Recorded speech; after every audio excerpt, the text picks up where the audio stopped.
S ताईं ॻाल्हि सम्झ में अची वई। हाणे 5 उहे कहिड़ा आहिनि? ए ई आई ओ यू।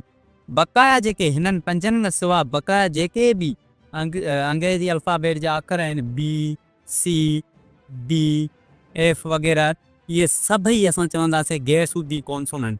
हिननि 5 खे छा चवंदासीं? Vowel letter. एस ताईं ॻाल्हि सम्झ में अची वई। हाणे अचो हिन खे सम्झूं।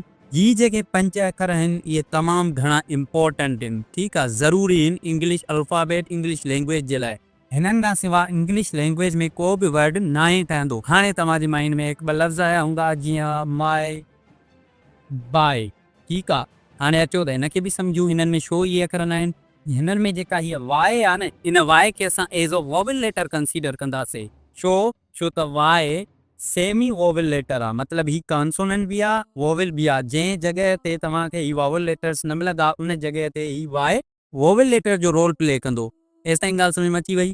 सो उम्मीद आहे तव्हांजो लेटर्स जो, कॉन्सोनेंट, वॉवेल लेटर्स, उन खां अलावा साउंड्स जो कॉन्सेप्ट क्लियर थी वियो हूंदो। अगरि थी वियो आहे त कमेंट में येस ज़रूरु चवंदा त अॻिते वधीक वीडियो में असां सम्झूं। Thank U.